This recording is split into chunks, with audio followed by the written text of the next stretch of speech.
Hello साथीहरू, आज चाहिँ हामी गोछाडा दाइ घर जान लागेको छोरी र म रेडी भइसक्यौँ। हामी चाहिँ गोछाडा पुगिसक्यौँ। साथीहरू बिचमा भिडियो बनाउन साह्रै गाह्रो भयो। मेरो छोरी चाहिँ सुतिसके। घर आइपुगेर पनि दाइ घर हेर न साथीहरू, यति धेरै मकै, आमा कति धेरै मकै हो। हामी चाहिँ साइकलमा आएको थियौँ साथीहरू। साइकलमा आउँदा चाहिँ लास्टै गाह्रो भयो कि दुईजना दिदी हामी आएको। अनि यताउति हेर्नु न सबै झाडी के।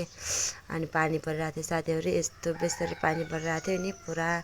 हामी त कसरी घर जाने भन्नु मलाई टेन्सन लागिरहेको थियो। हामी फर्किने गरी गएको थियौँ नि त, नबस्ने भनेर।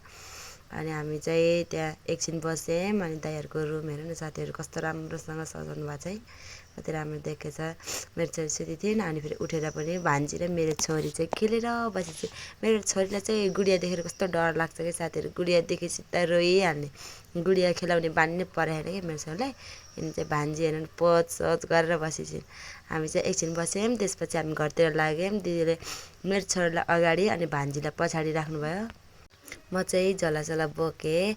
अनि हामी हिँड्दै हिँड्दै गएको थियौँ। अनि फेरि घर पुगिसक्यौँ। मेरो हस्बेन्ड फेरि मासु लिन जान हिँड्नुभयो। अनि म चाहिँ झोलासोला बोकेर घरतिर लागेँ। साथीहरू, आजको मेरो यस्तै मिनी भ्लग। हामी साँझतिर आयौँ साथीहरू। लाइक कमेन्ट सेयर चाहिँ गरिदिनु होला। बाई बाई साथीहरू।